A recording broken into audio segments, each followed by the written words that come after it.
சொல்ல போனால் எங்களுக்கு ஒழுங்காக சாப்பாடே வீட்டை கிடைக்குது இந்த ஃபோனால். பட்டிமன்றம், அதாவது இந்த பட்டிமன்றத்தின் தலைப்பு என்ன? அந்த தொலைபேசிக்கு எவ்வளவு பேர் அடிமையாகி விட்டார்களா இல்லையா? அது கொண்டு குத்துது கூட ஒரு வாழ்க்கை சீரழிக்குது என்றால் என்ன நியாயம் நடுவர்? தங்கச்சி சொன்னது போல் அவள் ஆறுதலாக கேட்பாவா, அதில் ஆறுதலாக பதில் தரணும். ஆனால் அவசரமாக வருத்தம் இன்றைக்கு அறிவாளியர் இல்லையா? இன்றைக்கு ஃபோனை வச்சிருக்கிறதா அறிவாளியர். நிறைய இந்த மூளையெல்லாம் இப்போ கிட்டத்தட்ட மழுங்கி போச்சு. எதுக்கு எடுத்தாலும் டக்குன்னு அதில் பதிலை தேடுறது. மூளை வேலை செய்கிறீங்க ஒழுங்கா. அவங்க என்ன பாவம் பண்ணினாலும் தெரியாது. அவருடைய கையிலே பார்த்தால் எப்பொழுதும் தொலைபேசி அவர்கள் கையிலே இருக்கிறது. இதை சொல்றதுக்காக லண்டனிலிருந்து மெனக்கெட்டு வந்திருக்கிறாங்க. அவர் மறைமுகமாகவே அதை ஒத்துக்கொண்டார். ஹலோ என்று சொல்லும் பொழுது அவருடைய ஏக்கம் ஒன்று வரும். அங்கிருந்து மகனோடு பேசுகிற ஏக்கம் ஒன்று வரும். அந்த ஏக்கத்தை பார்க்கும் பொழுது இந்த கண்ணால் 2 துணி விழும். ஆனால் சிறு கண்ணன் சொல்வார், சிறு பிள்ளைகள கையிலே இது என்று அவர் சிறு பிள்ளையில தான் அவர் பார்த்திருக்கிறாரு. என்னுடைய வாழ்க்கையே எல்லாம் அழிஞ்சு போச்சுன்னு சொல்லி யாழ்ப்பாணத்திலே ஒரு வீடியோ எடுத்தானாம். அதனால வாழ்க்கை அழிஞ்சு போச்சு, சீரழிந்து விட்டது என்று சொல்லித்தான். அவர்கள் வளர்ச்சி அடைந்திருக்குன்னு சொல்றதை விட தங்களுடைய வாயாலே சொல்லிவிட்டார்கள் சீரழிந்து போய்விட்டோம். உண்மை சகோதரி சொன்னால் ஒவ்வொருவரும் நாங்கள் கையிலே கொண்டு 2, 3 கொண்டு வச்சிருக்கிறோம். அனைத்து அன்பு உள்ளவங்களுக்கும் வணக்கம்.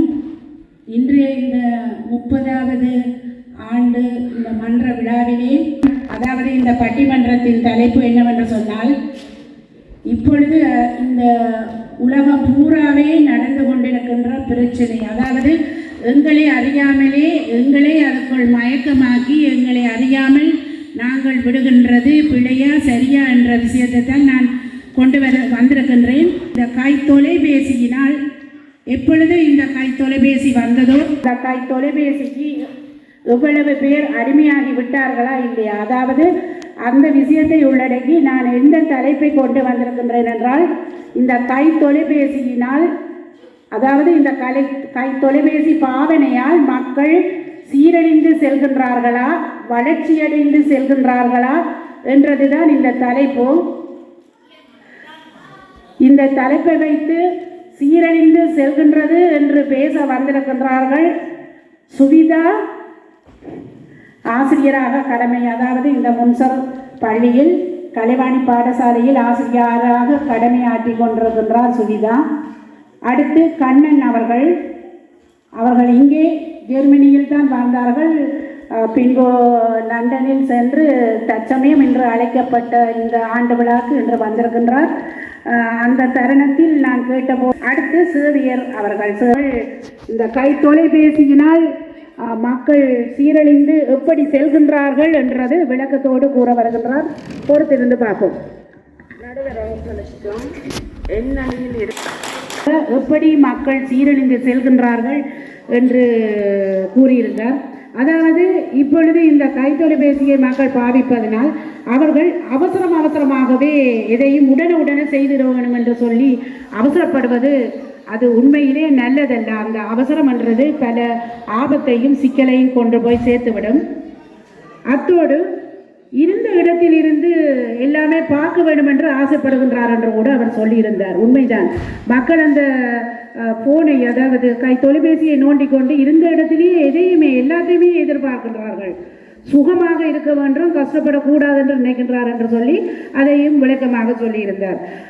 அத்தோடு தனிமையை தேடி செல்கின்றார்கள். அது அந்த தனிமை எவ்வளவு ஆபத்தானது என்றது போக போக உங்களுக்கு புரியும். இப்பொழுது அதை எல்லாருமே கவனமில்லாமல் இருக்கின்றார்கள் என்றதை விளக்கமாக கூறியிருந்தார். மிக்க நன்றி சுவிதா. அது அவசரமாக போக வேண்டிய நிர்பந்தத்தில் அதை சொல்லி முடித்துவிட்டு செல்கின்றார். அடுத்து நாங்கள் பார்க்க இருப்பது அதற்கு எதிரணியாக வளர்ச்சி, அதாவது கைத்தொலைபேசியால் மக்கள் வளர்ச்சி அடைகின்றார்கள் என்று வாதிட வருகின்றார் எதிரணியில் இருந்து ஜெனினா ராஜசிங்கம் அவர்கள். பார்ப்போம், பொறுத்திருந்து அவர் என்ன கூறுகின்றார் என்று. சகோதர சகோதரிகளே, சிறுவர் சிறுமிகளே, நல்ல தீர்ப்பை கூட வந்திருக்கும் நடுவர் அவர்களே, உங்கள் அனைவருக்கும் என் அன்பான வணக்கம். எதிரணியரை பார்த்து நான் வெட்கப்படுகிறேன் நடுவர் அவர்களே. ஆளுக்கு ஒரு கைபேசியை கையில வைத்துக் கொண்டு கைபேசி சீரழிக்கின்றது என்று பேச வந்திருக்கிறார்கள். ஒரு தொலைபேசி கையில் இருப்பது உலகமே உள்ளங்கையில் இருப்பதற்கு சமம். அன்று ஒரு விடயத்தை தெரிந்து கொள்ள வேண்டுமென்றால் பல ஆசான்களை கேட்டு பல புத்தகங்களை புரட்டிதான் விடையை அறிந்து கொள்ள முடியும். ஆனால் இன்று ஒரு சில வினாடிகளில் விடையை தெரிந்து கொள்ள முடிகிறது என்றால் இதற்கு இந்த தொலைபேசி தான் காரணம். விஞ்ஞான சாதனங்களை எப்படி பாவிப்பது என்பதை முதலில் கற்றுக்கொள்ள வேண்டும். அது தெரியாமல் அது மேலேயே கவுண்டடித்து படுத்துக்கொண்டு குத்துது குடையிறு வாழ்க்கை சீரழிக்குது என்றால் என்ன நியாயம் நடுவர் அவர்களே? கணிப்பொறி என்றால் என்ன? கைபேசி என்றால் என்ன? கணிப்பொறி என்பது உலகத்தையே உங்களுக்கு காட்டுகின்ற எண்ணெய். கைபேசி என்பது உள்ளங்கைக்கு உள்ளேயே இருக்கிற உலகம். இது இரண்டும் இல்லாத வாழ்க்கை என்னை கற்பனை பண்ண பார்க்க முடியுமா? பிரச்சனை எங்கு இருக்கிறது என்றால் இவற்றை கையாள்வது சரியாக கற்றுக்கொண்டு கையாள வேண்டும். இல்லாவிட்டால் சீரழிவை தான் தரும். அதுதான் எதிரணியினரின் பிரச்சனை. தெரியாத ஒரு விடயத்தை யாரிடம் கேட்போம்? அம்மாவிடம் அல்லது அப்பாவிடம். சில வேளைகளில் அவர்களும் சலித்து விடுவார்கள். கைபேசி எப்ப கேட்டாலும் பொறுமையாக பதில் கொடுக்கும். நாங்கள் புலம் பேர்ந்து வாழ்ந்தாலும் இந்த நாட்டு பிள்ளைகளோடு போட்டி போட்டு அவர்களை விட சிறந்த மதிப்பெண்களை பெற்றுக்கொள்கிறோம் என்றால் இந்த கைபேசியின் பங்கு இங்கே நிறைய இருக்கிறது. இது முழுக்க முழுக்க வளர்ச்சியை தான் ஏற்படுத்துகின்றது என்று நான் ஆணித்தனமாக கூறிக்கொள்கிறேன் நடுவர் அவர்களே. உலகில் நாம் எந்த மூலையில் இருந்தாலும் சொந்தங்களோடும் நண்பர்களோடும் பேச முடிகிறது. அனைத்து தகவல்களையும் செய்திகளையும் உடனுக்குடன் அறிந்து அதை மற்றவர்களுக்கு பகிர முடிகிறது. அலாம், கடிகாரம், வெளிச்சம், புகைப்படம் போன்ற பல வேலைகளை செய்கின்றது. இவ்வளவும் ஏன் வீட்டிலிருந்தேயே பண பரிமாறம் போன்ற வங்கி சார்ந்த செயற்பாடுகளையும் செய்யலாம் என்றால் இது எவ்வளவு வளர்ச்சியாக கொண்டிருக்கிறது நடுவர் அவர்களே. ஒன்றுக்கு 3 தொலைபேசி வைத்திருக்கிறார் இந்த நடுவர் அவர்களே. அதை வைத்து அவர் எவ்வளவு வளர்ச்சி அடைந்திருக்கின்றார். கண்டிப்பாக அவர் தீர்ப்பு எங்க பக்கம்தான் வழங்க வேண்டும். அளவிற்கு மிஞ்சினால் அமிர்தமும் நஞ்சு, இதில் தீமைகளும் நிறைய உண்டு. அளவோடு உபயோசியுங்கள், ஆரோக்கியமாக வாழ்வீர்கள். கைத்தொலைபேசி என்றும் மக்களுக்கு வளர்ச்சியை தான் தரும், அளவை ஒருபோதும் தராது என்று கூறி வாய்ப்பிற்கு நன்றி கூறி விடைபெறுகின்றேன். நன்றி. எதிரணியாக வந்து வளர்ச்சி என்றது எப்படி என்றதை விளக்கமாக கூறியிருந்தார். அவள் 12ஆம் வகுப்பு படிக்கும் மாணவியாக இருந்தாலும் எல்லாம் அறிந்து அந்த இதில் ஒரு போராட்டமாக அதை எடுத்து வந்து அதை பேச நினைக்கின்றார். அதுதான் உண்மையில் போராட்டத்தக்கது. பயப்படாமல் இந்த மேடையில் வந்து பெரியவர்களோடு எதிர்த்து நின்ற அந்த தன்மை இருக்கின்றதெல்லாம் அதற்கு உண்மையில் முதலில் போற்ற வேண்டும். இவர் என்ன சொல்லுகின்றார்? வளர்ச்சி என்று சொல்லி இந்த கைத்தொலைபேசியை, அதாவது உள்ளங்கையிலே எல்லாவற்றையும் நாங்கள் அடக்கிக் கொள்ளலாம் இந்த கைத்தொலைபேசி மூலம் என்று சொல்லியிருந்தார். அதோடு உள்ளங்கையில் தான் உலகமே என்று நாங்கள் ஒரிடமும் தேடி போக தேவையில்லை, தூரம் போக தேவையில்லை, பயணம் செல்ல தேவையில்லை. இருந்த இடத்திலிருந்து உள்ளங்கையிலே நாங்கள் உலகத்தை வைத்திருக்கின்றோம் என்று மிக சிறப்பாகவும் அது எவ்வளவு சந்தோஷமாகவும் கூறியிருக்கின்றார். ஒரு பக்கம் அப்படி இருக்கின்றது, சரிதான். பாப்பம் அது அளவுக்கு மிஞ்சினால் அதை அந்த இடத்தில் சொல்லியிருந்தால் எதையும் அளவோடு பாவிக்க வேண்டும், அளவுக்கு மிஞ்சி பாவிக்க கூடாது என்றதையும் அந்த கருத்தையும் சொல்லியிருந்தார். பார்ப்போம். அளவுக்கு மிஞ்சினால் அமிர்தம் நஞ்சு என்று சொல்லி கூறிவிட்டு தன்னிடம் 3 போன் இருக்கின்றது, தான் எவ்வளவு யூஸ்ஃபுல்லாக அதாவது பாவிக்கின்றேன் என்று சொல்லியும் கூறியிருந்தார். அதை அளவாக பாவிக்கின்றார் என்றது 3 எத்தனை போன் வைத்திருக்கின்றது என்றது அவசியமில்லை, அதை எவ்வளவு தூரம் எதற்காக பாவிக்கின்றார் என்பதுதான் தங்கியிருக்கின்றது. பாப்போம், பொறுத்திருந்து அதை அடுத்து எதிரணி ஆக இல்லை சீரழிந்து செல்கின்றது என்று எதிர்த்து வாதிட வருகின்றார் கண்ணன் அவர்கள். வணக்கம் கண்ணன். இங்கிலாந்தில் அதாவது லண்டனில் இருந்து வந்து இந்த நிகழ்வில் கலந்து கொள்கின்றார். கேட்டவுடனே ஆம் என்று சொல்லி கை கொடுத்து அதை உதவினார் என்றுதான் சொல்லலாம். மிக்க நன்றியும் வாழ்த்துக்களும். இங்கே பார்ப்போம் கண்ணனின் பேச்சு. இங்கு வந்திருக்கும் பெரியோர்கள், தாய்மார்கள் அனைவருக்கும் அன்பு வணக்கம். ஒன்றும் ப்ரிப்பேர் பண்ணி வரவில்லை, இருந்தாலும் நடுவர்களின் வேண்டுகோளுக்கு இணங்க இந்த பட்டிமன்றத்தில் கலந்து கொள்கிறேன். நடுவருக்கு ஃபோன் இல்லை என்றால் வாழ்க்கை இல்லை என்று உழவு தெரியும். தங்கச்சி சொன்னது போல அவள் ஆறுதலாக கேட்பாவா, அதில் ஆறுதலாக பதில் தரணும். ஆனால் அவசரமாக வருத்தம் வந்துடும். நாங்கள் தேட தேவையில்லை, எங்களை தேடி வரத்துக்கு நாங்கள் ஃபோனோடே இருந்தோம்டா. முந்தி நாங்கள் உலகத்தை தேடி ஓடி ஓடி ஓடி திரிஞ்சோம். இன்றைக்கு கையில் வச்சிருக்கிறதால எங்களுக்கு நாரி வருத்தம், இடுப்பு வருத்தம், எல்லா வருத்தமும் வந்து சேர்ந்துடும், சுகரும் வந்துடும். ஃபோனை அளவோடு பாதிக்கத்தான் வேணும். அதை சின்ன பிள்ளைகள்கிட்ட கொடுத்தீங்கன்னா என்ன நடக்கும்னு தெரியும் இல்லையா? அந்த பிள்ளைகள் அளவுக்கு சிறு வயதிலேயே அதை கொடுத்து பழுதாக்குறது தான் பிழை. அதே நேரம் வயது உணர்களும் அளவுக்கு மிஞ்சி பாவிச்சா அது பிரச்சனை தான்.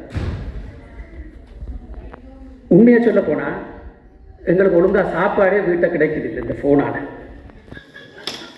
இல்லையா? நாங்கள் ஏதாவது சாப்பாட்டில் சில நேரம் உப்பும் இருக்கிறது இல்லை. ஸோ நாங்கள் கேட்டால் கொஞ்சம் ஆறுதலாக என்ன கொஞ்ச நேரம் பொறுத்தா என்னன்னு சொல்லி பதில் வரும், நிலைமை கூட வந்துட்டு. ஸோ இந்த ஃபோனை அளவுக்கு மிஞ்சி பாதிக்காமல் ஒரு தேவையான உண்மையில எல்லாத்தையும் கண்டுபிடிக்கலாம் தான். நாங்கள் ஓடி ஓடி திரிஞ்சு எவ்வளவோ புதிய விஷயத்தை அந்த காலத்தில் படித்தவை தான். அன்றைக்கு அறிவாளியல் இல்லையா? இன்றைக்கு ஃபோனை வச்சிருக்கிறதா அறிவாளியல். அதே இந்த மூளையெல்லாம் இப்போ கிட்டத்தட்ட மழுங்கி போச்சு. எதுக்கு எடுத்தாலும் டக்குனு அதில் பதில தேடுறது, மூளை வேலை செய்கிறேன் ஒழுங்கா, இந்த இதை புரிஞ்சு கொள்றேன் இல்லை. உண்மையில பாருங்க, இப்போ இந்த ChatGPT கேள்விப்பட்டிருப்பீங்க. நீங்கள் கேட்க முதலே அதை எல்லாத்தையும் வழி தந்துடும். சோதனை செய்கிறதுலே டாக்டருக்கு படிக்கிறதுலே பிரயோசனம் இல்லாத மாதிரி போயிடுது. நீங்கள் என்னத்தை கேட்டாலும் அதிலே கேட்டுட்டு மருந்து எடுக்கலாம் போல இருக்கு. ஆனபடியாக ஃபோனை அளவோடு பாவிச்சு தேவையான அளவு அறைக கூடுதலாக வெளியில் தேட தொடங்குவோம். வாசிக்க புத்தகம் முந்தி நாங்கள் புத்தகங்கள் வாசிச்சினாங்க. ஏன் எங்களுக்கு அறிவு வளர இல்லையா? டாக்டர் ஆக இல்லையா? என்ஜினியர் ஆக இல்லையா? எவ்வளோ பேர் எவ்வளவு முன்னேற்றத்தோடு வந்திருக்கணும். இன்றைக்கு ஃபோன் வந்ததால தான் நாங்கள் பெரிய புத்திசாலி ஆகிட்டோம்ன்றது இல்லை. இன்றைக்கு எவ்வளவோ வருத்தங்களை பார்க்கணும் சின்ன குழந்தை பிள்ளைகளுக்கு இந்த ஃபோனால். ஆனபடியாக ஃபோனை அளவோடு பாவிச்சு நல்ல சொல்லும். நீங்கள் லவ் டுடேன்னு ஒரு சினிமா படம் பார்த்துருப்பீங்க. எவ்வளோ பிரச்சனை குடும்பத்துக்குள்ளேயே தான் இருக்குது இந்த ஃபோனால். ஸோ ஆனபடியாக நாங்கள் அளவோடு பாவித்து ஒரு நல்ல வாழ்க்கைக்கு ஒரு முன்னேற்றத்துக்கு நாங்கள் கவனமாக பெற்றோரெல்லாம் பிள்ளைகளுக்கு எவ்வளவு ஃபோன் கொடுக்கணும் எவ்வளவு கொடுக்கக்கூடாது தெரிஞ்சு இந்த ஃபோனால் நீங்கள் அளவுக்கு குறைந்த வயதிலே அதை கொடுக்குறதால நாங்கள் அவர்களோட வாழ்க்கையை பழுதாக்குறோம்ன்றது தான் உண்மை. அதான் எங்களுக்கு பேரிட்ட இப்போ பதிலாக வந்திருக்கு இல்லையா? குழந்தை கேட்கறதுக்காண்டி 3 ஃபோனை கொடுத்தா உங்களுக்கு தான் பில் கூட கட்ட வேண்டி வந்துடும் இல்லையா? 3 ஃபோனுக்கு. ஸோ இந்த நல்ல வாய்ப்பை தந்து எனக்கு இதை அறைய தந்ததுக்கு மிக்க நன்றியை தெரிவித்துக் கொள்கிறேன். சுருக்கமாக அவர் சொல்ல வேண்டியதை சுருக்கமாகவும் சிறப்பாகவும் உண்மையில் கூறியிருந்தார். அவர் சொல்லியிருந்தார், ஓரிடத்தில் இருப்பதனால நோய்வாய்ப்பற்று இருக்கின்றார்கள், நாரி பிடிப்பு, இந்த கழுத்து வலி கூடுதலாக எல்லோரையும் அறிந்தால் ஒரு வயதுக்கு அப்புறம் என்னென்னு சொன்னால் ஃபோனை நோண்டிக்கொண்டு இப்படியே இருப்பார்கள். பிள்ளைகளோ சரி, பெரியவர்களோ சரி, வயதானவர்களோ சரி, எல்லோருமே. அதனால் இந்த கழுத்து நரம்பு, அதாவது கழுத்து எலும்பு நிறைய பேர் பாதிக்கப்பட்டிருக்கின்றார்கள். கண் பாதிக்கப்பட்டிருக்கின்றது, நாரி பிடிப்பு வந்திருக்கின்றது. ஏனென்றால் ஒரே இடத்துல போதிய அளவு எங்களுக்கு அசைவு வேண்டும். அதை உண்மையிலே சிறப்பாக குறிப்பிட்டு அவர் சொல்லியிருந்தார். மற்றது இந்த கைத்தொலைபேசி பாவிப்பதனால நிறைய குடும்பங்களுக்குள்ள பிரச்சனை. ஏன்னு சொன்னால் ஒரு சாப்பாடு கேட்டால் பொறுங்கப்பா இப்போ வேணுமா, ஒரு கொஞ்சம் பொறுத்து கொண்டு வர, அது உண்மையில நிறைய வீடுகளில் நடக்கின்றது. நாங்கள் சொல்ல வெட்கப்படுகின்றோம், ஆனால் அது பெருமளவு நடக்கின்றது. அது அவர்களுக்கே தெரியாது அது தப்பு என்று. அதை அவர்கள் கொஞ்சம் சிந்திக்க வேண்டும். அடுத்து சிறுபிள்ளை கையில் ஃபோன் கொடுக்கலாமா, இது நிலவி வருகின்ற ஒரு பெரிய பிரச்சனை. கண்ணாலே பார்க்கின்றோம். ஏனென்று சொன்னால் அதை பற்றி மற்றவர்கள் கூறியதுக்கு அப்புறம் நான் அதை பற்றி கதைக்கு வருகின்றேன். அப்போ அந்த ஒரு விடயத்தையும் அவர் கூறியிருக்கின்றார். இதுவும் ஒரு பெரிய பிரச்சனையாக நிலவி வருகின்றது என்று சுட்டி காட்டியிருக்கிறார். உண்மையில் சிறப்பாக அந்த நடந்து வருகின்ற பிரச்சனைகளை எடுத்து செல்கின்றார். சிறப்பு. அதை அடுத்து வளர்ச்சி என்று சொல்லி பேச வருகின்றார் ஆகஸ்டின் அண்ணா அவர்கள் வருகின்றார். பார்ப்போம் அவர் எந்த அளவில் அதை சிறப்பித்து இல்லை வளர்ச்சி தான் என்று சொல்லி எடுத்து கூறுகின்றார் என்பதை பொறுத்திருந்து பார்ப்போம். வாசனை மலர்களே, உங்களை அன்போடு இருகை கூட்டி வணங்குகிறேன். நாங்கள் புலம்பெயர்ந்து வாழ்ந்தாலும் எங்களுடைய தாயத்தை மறக்காமலும் இந்த இடத்திலே நாங்கள் நின்று கொண்டு நாங்கள் இந்த பட்டிமன்றத்தை ஒழுங்கு செய்த எங்களுடைய நடுவர் அவர்களுக்கும் நன்றி கூறி, 3 பேர் இதை மறுதளித்து உட்கார்ந்திருக்கிறார்கள். அவரை பார்க்கும் பொழுது எனக்கு பக்கமாகவே இருக்கு. அவர்கள் என்ன பாவம் பண்ணினாலும் தெரியாது. அவருடைய கையிலே பார்த்தால் எப்பொழுதும் தொலைபேசி அவர்கள் கையிலே இருக்கிறது. இதை சொல்றதுக்காக லண்டனிலிருந்து மெனக்கெட்டு வந்திருக்கிறாங்க. அவர் கண்ணன் என்பவர். அவர் மறைமுகமாகவே அதை ஒத்துக்கொண்டார் என்றால் இது வளர்ச்சியானு சொல்லி.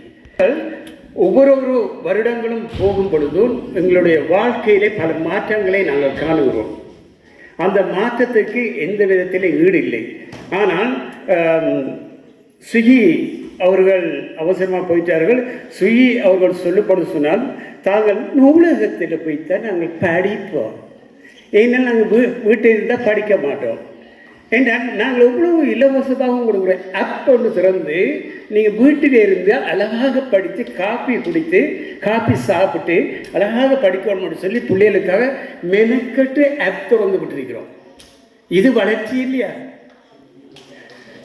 நான் 1980ஆம் ஆண்டுக்கு நான் செல்லுகிறேன். சவுதி அரேபியாவிலே நான் ஸ்டோக்கீப்பராக வேலை செய்யும் பொழுது என்னுடைய பெற்றாருக்கு நான் தொலைபேசியில் நான் கதைக்க வேண்டும். அப்போ கதைக்கும் பொழுது நாங்கள் போஸ்ட் ஆஃபீஸில் வந்து தான் அவர்கள் என்னோடு கதைக்க வேண்டும். நான் பூத்திலே தான் நான் காசு போட்டு டோக்கன் போட்டு நான் கதைக்க வேண்டும். அப்பொழுது நான் எனது தகப்பனாரை அழைத்து நான் அந்த தொலைபேசிக்கு நான் சென்று நான் காயின்ஸ் போட்டு இருக்கும் பொழுது அந்த காயின்ஸ் வந்து ஹலோ என்று சொல்லும் பொழுது அவருடைய ஏக்கம் ஒன்று வரும். அங்கிருந்து மகனோடு பேசுகிற ஏக்கம் ஒன்று வரும். அந்த ஏக்கத்தை பார்க்கும் பொழுது இந்த கண்ணால் 2 துளி விழும். அப்பொழுது அந்த 2 பேருக்குள்ளே இருக்கிற அந்த பிரச்சனை, அதாவது அந்த பாச உணர்வுக்குள்ளே இங்கே கேஷ் முடிஞ்சு நான் வச்சிருந்த காயின்ஸ் முடிச்சுது. இப்போ உங்களுக்கு நாங்கள் எவ்வளோ இலவசமாக செய்திருக்கிறோம். உங்களுக்கு வாட்ஸ்அப் தந்திருக்கிறோம், யூடியூப்பில் பார்க்குறது தந்திருக்கிறோம்.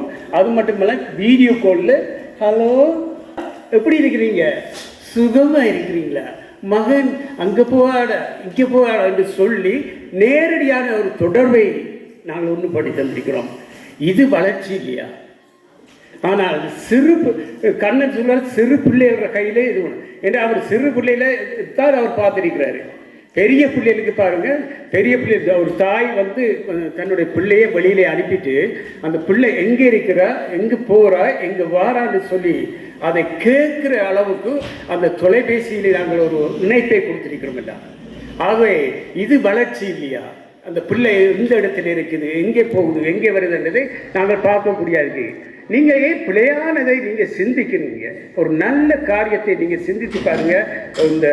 இந்த காரியம், அதாவது இந்த தொலைபேசியின் வளர்ச்சியை குறித்து நீங்கள் சந்தோஷப்படுவீங்க. உதாரணத்துக்கு பார்த்தா இந்த தொலைபேசியில் யூடியூப் சேனல்லே போகும் பொழுது என் இயேசு ராஜா என்றோடனே இந்த பெண்களில் பாருங்க அவங்களோட ஃபிங்கர் வந்து நல்லா இருக்கும், அதாவது விரல் அதிலே ஒரு கூர் ஒன்று போட்டிருப்பாங்க, டக்குன்னு தட்டிடுவாங்க. ஏன்னா அந்த பாட்டு விருப்பம் இல்லையா? அப்புறம் அடுத்த பாட்டுக்கு போனே ஞான பழத்தை பிழிந்து அதுவும் வேணாம், அதையும் அந்த மெல்லிய விரலாலே தட்டிடுவாங்க. அடுத்த பாட்டுக்கு போகும் அதை ஊற்றி பார்த்து கொண்டே இருப்பாங்க. என்ன இவங்களையும் அறியாமல் ஆட்டம் வருவாங்க. என்ன வீட்டுக்குள்ளேருந்து ஆட்டம் விடும். ஆனால் இதில் வந்து என்னென்னு கேட்டால் 2 நாங்கள் கட்டக்கதையை வச்சிருக்கிறோம். அதாவது வந்து இதில் எது நல்லதை நீங்கள் பாவிக்கணும் பண்ணதை நீங்கள் புரிந்து கொள்ளணும். நல்லதை எடுத்து நீங்கள் ரசியுங்க, ருசியுங்க. இந்த தொலைபேசியை நன்மைக்கு ஏதுவான வழியிலே நீங்கள் கொண்டு போகணும். உதாரணத்துக்கு ஒரு மாமரத்தை பார்ப்போம். மாமரம் சோமண்டு காய்ச்சி இருக்குது, அதில் ஒரு தேன்கூடு இருக்குது. அந்த தேன்கூடு இருக்கிறதாலே அந்த பழங்களை பறிக்க முடியாது. அப்போ அதுக்காக நீங்கள் அந்த மாங்கந்தையை வெட்டி விடுவீங்களா? ஆனால் நாங்கள் மாங்கந்தை வெட்டுறவங்க தான் இந்த 3 பேர் இருந்தவங்க. இந்த இன்னும் ஒருத்தர் கடைசியில் இருக்காரு, அவரும் திருன்னு முழிக்கிறாரு. என்ன வந்து சொல்ல போகிறாரு தெரியாது. அவர் மாங்கந்தை வெட்டுறாரா இல்லாட்டி மரத்தை ஃபுல்லாக பிடுங்குறாரா என்றதே தெரியாது. ஆகவே நாங்கள் என்ன செய்ய முடியும்னா அந்த தேன்குட்டை பக்குவமாக கலைத்து அதிலே எடுத்து தேனை எடுத்து நாங்கள் பிரயோசனப்படுத்துவோம். அந்த மரத்தை நாங்கள் சாகடிக்க மாட்டோம். ஆகவே இந்த தொலைபேசி என்பது ஒரு நன்மைக்கு ஏதுவான இதாகத்தான் இருக்கிறது. ஆகவே நீங்கள் புரிந்து கொள்ளுங்கள். இந்த அருமையான பாடலை கேளுங்கள், அருமையான செய்திகளை கேளுங்கள். நல்ல செய்திகளை கேட்கக்கூடிய நல்ல ஒரு விஷயம்தான்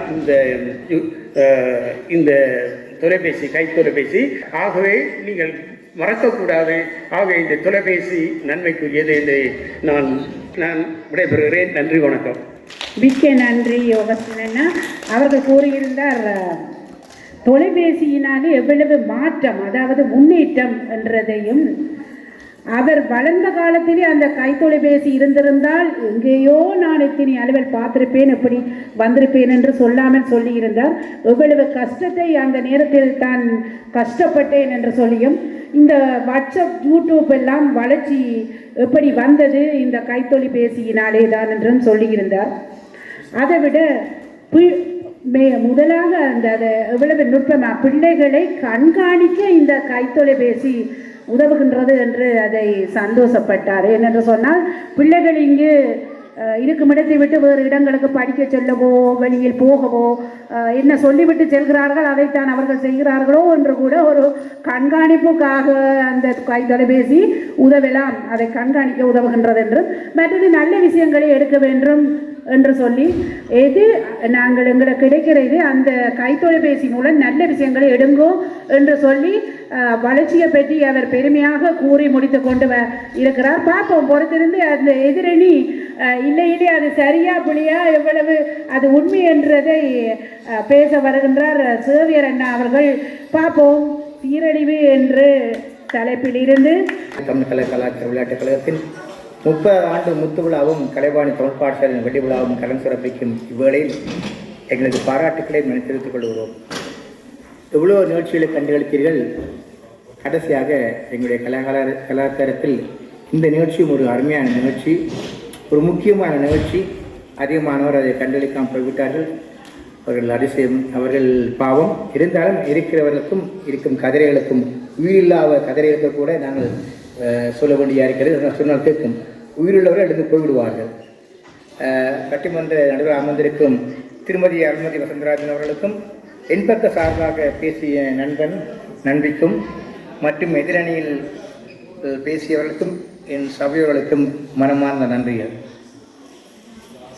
நண்பன் ஒகஸ்டின் இப்படி கடைசியாக சொன்னார், தன்னுடைய வாழ்க்கையே எல்லாம் அழிஞ்சு போச்சுன்னு சொல்லி. யாழ்ப்பாணத்திலே ஒரு வீடியோ எடுத்தானாம், அதனால வாழ்க்கை அழிஞ்சு போச்சு. சீரழிந்து விட்டது என்று சொல்லித்தான். அவர்கள் வளர்ச்சி அடைந்திருக்குன்னு சொல்றதை விட தங்களுடைய வாயாலே சொல்லிவிட்டார்கள் சீரழிந்து போய்விட்டோம். உண்மை. சகோதரி சொன்னால் ஒவ்வொருவரும் நாங்கள் கையிலே 1, 2, 3 போன் வச்சிருக்கிறோம். ஆனால் இப்படி உங்களுக்கு உண்மை சொல்ல போனால் என்ன கூட எடுத்துக்கொண்டால் கூட இந்த தொலைபேசி வந்த பிறகு அது தொலைபேசியில் தொல்லைபேசி ஒரு காது கேளாம விட்டுட்டு ஒரு கன்றியாமல் போயிட்டது. அதை விட எத்தனையோ வருத்தங்கள், நோயாளர்கள் ஆகிவிட்டோம். அவர் சொன்னார்கள் இப்பொழுது கூகுளிலே நாங்கள் போய் அடித்த உடனே எல்லாத்தையும் கண்டுபிடிக்கலாமண்டு. அந்த காலத்தில் கூகுளாக இருந்தது, கைத்தொலைபேசியாக இருந்தது. அமெரிக்காவை கண்டுபிடிச்சான் கொலம்பஸ். எத்தனையோ மைலுக்கு அப்பால் உள்ள அந்த கண்டத்தை கண்டுபிடிச்சான். ஆரம்ப காலத்திலே கண்டத்துக்கு கண்டம், தேசத்துக்கு தேசமாக ஒரு போன் தான் இருந்தது. இப்பொழுது வீட்டுக்கு வீடு போன்கள், அதிலும் வீட்டில் உள்ள அனைவருக்கும் போன்கள். சகோதரன் சொன்னார், தங்களுடைய யாருடைய கதைக்கும் பொழுது போனில் பார்த்து கழிச்ச வேண்டு. அந்த தாய், தம்பி எப்படியடா உன்னை அனுப்பினேன், இப்படியாய் போயிட்டாய் என்று சொல்லி கவலைப்பட்டிருப்பாள் அல்லவா. சும்மா கழிச்சிருக்கலாம் தான் என்ன, தாய்க்கு என்ன நடந்திருக்குது என்ன ஒன்றுமே கவலைப்பட வேண்டிய அவசியமே இல்லைன்னு. இந்த நேரடியாக பார்த்து பேசுகிற போனால் எல்லா பிரச்சனையும் வந்தது. அதை விட வீட்டிலே நாங்கள் மனைவி சொல்லுவா, எல்லா வீட்டு மனைவி கூடுதலாக கடைக்கு போய் அது வாங்கி இது வாங்கி எல்லா மரக்கறிகளும் எல்லா மீன் எல்லாம் வாங்கி போட்டு ஃப்ரிட்ஜ் ஃபுல்லாக இருமேன்னு. ஆனால் சமையல் குறைவாக நடக்கும் என்ன பயணம் சமைக்கலாம் கொஞ்சம் வருங்க, ஒரு 5 மினிட்ஸில் உங்களுக்கு சமைச்சு ஆரம்பிடுது. இவர் ஓடி திரிவார் என்ன புருஷங்காரு 5 நிமிஷத்தில் வரப்போறான்னு பார்த்தா ரெடிமேட் சாப்பாடு 5 நிமிஷத்தில் வந்துடுறாங்க மீன். அந்த பிட்சாக்களையும் அது ரெடிமேட்டாக உடனடியாக ஒரு அவசரத்துக்கு சாப்பிடலாம். அதனால் இது இருக்கிறதுனால அது எங்களை சோம்பறி ஆக்குறதுன்னு. பிட்சா கடைக்கு போய் வந்தாலும் பரவாயில்லை, இருந்த இடத்துல போன பண்ணி போட்டு அப்படி இளம் பிள்ளைகள் சிறு பிள்ளைகள் எல்லாம் போனை நோண்டி நோண்டி நோண்டி நோண்டி அடிமையாகிடுவார்கள் என்ன. எத்தனையோ இளம் பிள்ளைகள் அதால் அடிமையாக இருக்கிறார்கள் என்ன. எத்தனையோ டிவோர்ஸ் கொஸ்டின் நடந்திருக்கின்றது. உங்களுக்கு கண்கூடாக நீங்கள் பார்க்கல என்ன. எத்தனையோ திருமணங்கள் உடம்பு இருக்கிறது என்ன. இளம்பிள்ளையுடைய வாழ்க்கையை நாசமாக போயிருக்கிறது என்ன. இதெல்லாம் என்ன காரணம்? எங்களுடைய கைத்தொலைபேசி வந்தால் பிறகுதானே என்ன. அதை விட முக்கியமாக சொல்லணும், உங்களுக்கு ஏர்போர்ட்டுன்ற ஒரு புதிய கருவி ஒன்றுக்கு இருந்தது போனதுல அது உள்ளி மாதிரி இருக்கும் என்ன அப்படியே போட்டுக்கண்டு கழிச்சு கண்டு திரும்ப அங்கேயும் இங்கேயும் என்ன பிறகு கொஞ்ச நாள் பார்த்தா காது வருத்தம் கண் வருத்தம் உள்ளி உண்மையான உள்ளி வைக்க வேண்டி வரும் என்ன அதை பார்த்தாலே நாங்கள் நேற்று உள்ளியாக்கணும்னு சொல்லி ஆனால் தெரியாத ஒரு ஏர்போர்ட் உண்டு பிறகு எல்லாம் வருத்தக்காராக ஆகிடுவார்கள். அதை விட இப்போ ஏமுக்கு அடிமையாகி தன்னுடைய பணங்களை இழக்கார்கள் இளம் வாலிபர்கள் என்ன முன்பெல்லாம் அந்த காசை போட்டு விளையாட மிஷினுக்கும் நடந்து போகணும் இப்போ வீட்டில் இருந்து இரவிரவாக. அதை விட முக்கியமானது உண்டு அந்த நாட்டிலே ஒரு ஃபோன் வந்தால் எல்லாரும் அமைதியாக ஃபோன் சத்தத்தை கேட்டோடனே சந்தோஷமாக இருக்கும். இப்போ ஃபோன் வந்த உடனே எடுத்துக்கொண்டு அங்கால பண்ணு கதைக்கிறது என்ன அப்படி சொன்னார் அங்கால பண்ணு கதைக்கிறாரு இங்கே மனைவி அங்கால பண்ணு கதைக்கிறாரு பிள்ளை அங்கால பண்ணு கதைக்கிறாரு இதில் எதுக்காத பிள்ளை என்றால் ஏதோ ஒரு விஷயம் இருக்குதுன்னு மறைப்பு நடக்கிறதுன்னு அதுக்கெல்லாம் அது காரணமாகிறது. குடும்ப சிக்கல் குடும்ப விவகாரங்கள் பிரிவுகளுக்கு எல்லாம் அது காரணமாக இருக்கிறதுன்னு. அதை விட மிகவும் கவலைக்குரிய விடயம் என்றால் விஞ்ஞான ரீதியாக அலைபேசி அசூர வளர்ச்சி அடைந்தாலும் பல அசூரர்களை உருவாக்கி கொண்டிருக்கிறது. இணைக்கவே மனம் வேதனையாக இருக்கின்றது. ஆரம்ப காலத்தில் தொலைபேசி தொலைக்காட்சிகள் இவை ரெண்டும் ஒரு காட்சியின் பொருளாக இருந்தது. கொஞ்ச காலத்தில் அது ஒரு தனி அறைக்குள்ளே எங்களுடைய வாழ்க்கையை அமைத்து விட்டது. என்ன ஒளி வாழ்க்கையே இல்லை.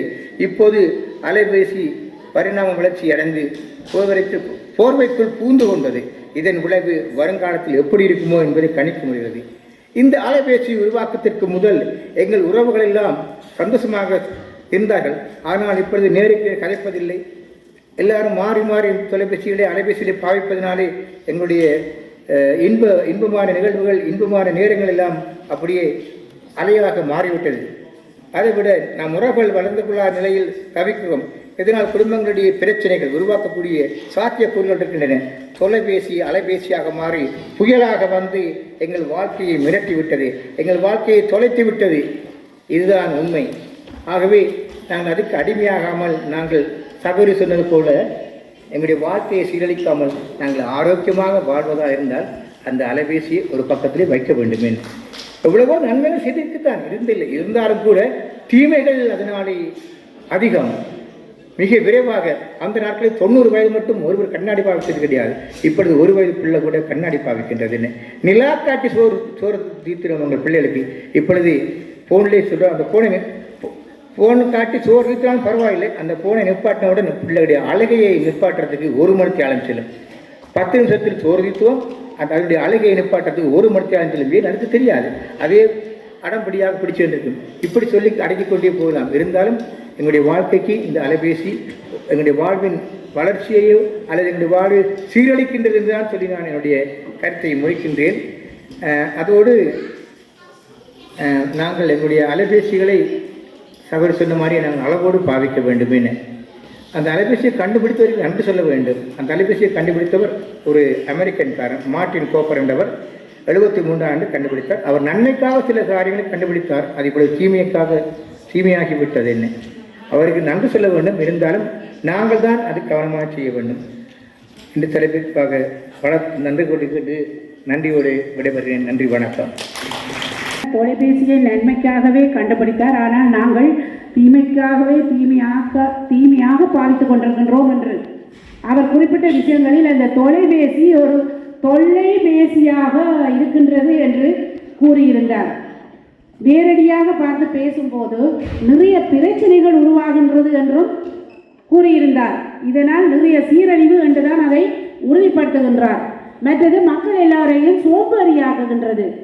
ஏனென்றால் இருந்த இடத்திலே தட்டிவிட்டால் எல்லாம் பெறும். தட்டிவிட்டால் சாப்பாடு ஆர்டர் பண்ணுறதோ, தட்டிவிட்டால் இருந்த இடத்திலே இன்னாரை சந்திக்க வேண்டுமோ போய் சொல்ல தேவையில்லை. அப்படி இருந்த இடத்திலேயே அலுவல் பார்க்கின்றார்கள்.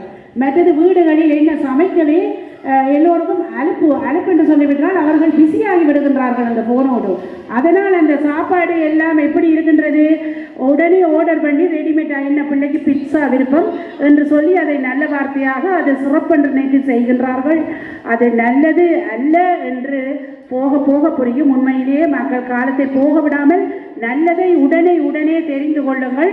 இதில் நிறைய துன்பங்களை அனுபவிக்கின்றார் என்றும் அவர் சொல்லியிருந்தார். ஃபோன் காட்டி சாப்பாடு தீர்த்துவதும் தப்பு என்றதை அவர் சுட்டி காட்டியிருந்தார். உண்மையிலேயே மிகவும் சிறப்பாக, அதாவது சீரழிவு என்பதற்கும் நிறைய உதாரணங்களை காட்டி அவர்கள் சொல்லியிருந்தார்.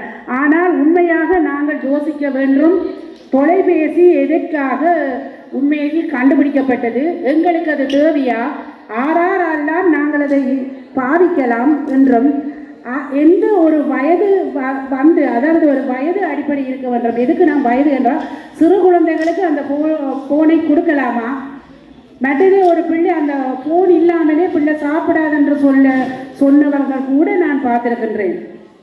குழந்தைகளுக்கு சாப்பாடு கொடுக்கும்போது அவர் சொன்ன மாதிரி நிலா காட்டி அந்த காலத்தில் சோறு பிள்ளைக்கு தீட்டினது, அந்த பிள்ளைக்கு நாங்கள் அந்த ஒரு அளவிலை செய்யும் போது அந்த அளவிலில் மட்டும்தான் மனம் எல்லாமே அதுக்குள்ளே தான் இருக்க வேண்டும்.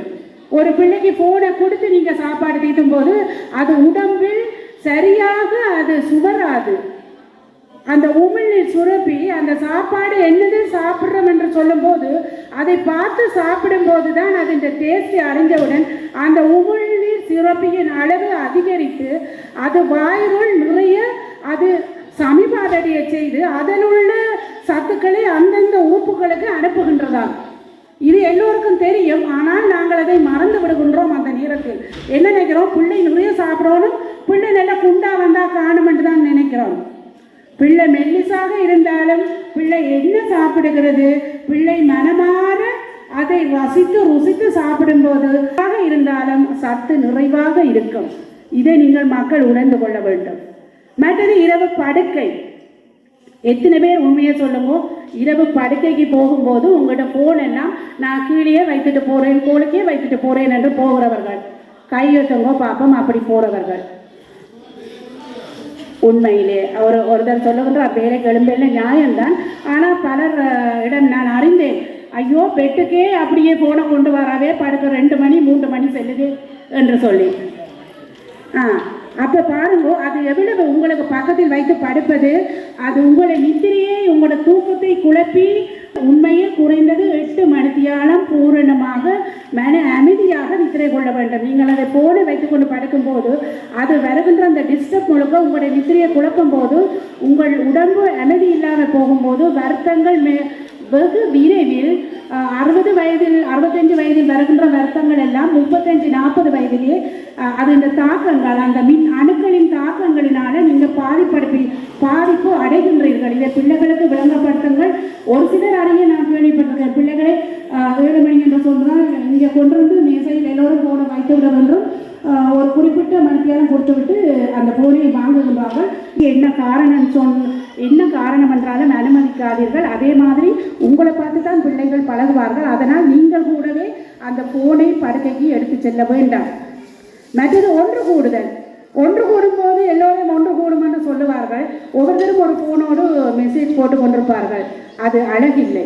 ஒன்று கூடும்போது நாங்கள் எதுக்காக ஒன்று கூடுகின்றோமோ மனம் விட்டு பேசி அந்த நேரத்தில் அந்த சந்தோஷத்தை இழந்து விடாதீர்கள். நாங்கள் கூப்பிட்டால் பாட்டியோ பாட்டனோ மாமா மாமியவை வந்தால் அவர்கள் வருவது எதுக்கு நாங்கள் ஒரு சொந்த பந்தத்தை வீட்டுக்கு கூப்பிடுகின்றோம்? எங்கள் அன்பு உறவுகள் எல்லாத்தையும் அவர்களுக்கு பிள்ளைகளுக்கு சொல்லிக் கொடுக்கவும் நாங்களும் எங்கள மனதில் உள்ளதை பாடத்தை இறக்கவும் அன்பு உள்ளங்களை கலந்து கதைக்கவும் கொள்ளவும் தான் அதை அழைக்கின்றோம். அதை விட்டுட்டு எல்லாம் வந்திருப்பார்கள். ஒரு பேர்த்தி என்று சொன்னால் வந்திருப்பார்கள். செட்டியிலிருந்து 2 பிள்ளை கண்டிக்கணும், அந்த ரூமுக்குள்ளே மேலே போகிறோம்ட்டு மிச்சம் 2 பிள்ளை சேர்ந்து போகும். அம்மா அப்பாவே ஏதோ ஃபோன் வந்தாண்டு அப்படியெல்லாம் இருக்கிறது. உண்மையிலே தவிர்த்து விடுங்கள். எப்போது நீங்கள் கூடுகிறீர்களோ, படுக்கைக்கு சேர்க்கின்றீர்களோ, கூட சேர்ந்து சாப்பிடுகின்ற போதோ, பிள்ளை அந்த லீவு நாள், அதாவது இங்கே ஞாயிற்றுக்கிழமை என்றால் லீவு நாள் என்று சொல்லுவார்கள், அந்த நேரத்திலோ பிள்ளைகளுடன் குடும்பங்களுடன் நேரத்தை ஒதுக்குங்கள். இந்த ஃபோன் என்பது வந்தது உண்மையில் உருவாக்கப்பட்டது நன்மைக்குத்தான். உன் கையில் தான் உன் வாழ்க்கை. ஃபோனை பாதித்து உன் வாழ்க்கையை சீரழித்து விடாதேங்கோ. எதுக்கு நீங்கள் உங்கள் அவசர தேவைக்கு மட்டும் அந்த ஃபோனை பாதித்து தேவையற்ற காரியங்கள் கூத்து பார்க்கறது, இன்னொருவர் தெரியாத ஒரு நண்பனோட புது உறவுகளை ஏற்படுத்தி வீடுகளில் குடும்ப பிரிவுகளை உட்படுத்துவது, இப்படியான நிறைய விஷயங்கள், துன்பமான விஷயங்களை காதுகளாக கேட்கும்போது உண்மையில் கஷ்டமாக இருக்கின்றது. எங்கேயோ இருக்கிறாராம், எப்போவோ இப்போ வந்த உறவை விட அந்த உறவு பெருசென்று போவினோம். அதனால் குடும்பத்துக்குள்ளேயே பிரிவு உட்பட்டு நிறைய குடும்பங்கள் பிரச்சனை நடக்கின்றது, கேள்விப்பட்டிருக்கின்றோம். அதை பிள்ளைகளுக்கு வரவிடாது பாதுகாக்க வேண்டியது ஒவ்வொரு பெற்றோர்களின் கடமை. எனவே கைத்தொலைபேசி உருவாக்கப்பட்டது வளர்ச்சி, அதை அளவாக பாவியுங்கள்.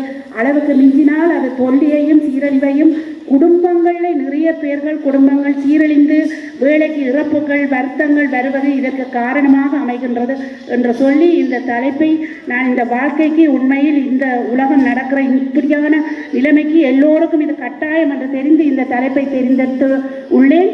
வார்த்தைகளை கேட்டு சொல்வதை கேட்டு இதை இருப்பவர்களுக்கு உண்மையில் மிக்க நன்றியும் வாழ்த்துக்களை கூறிக்கொண்டு விடைபெறுகின்றேன். மிக்க நன்றி, மிக்க நன்றி.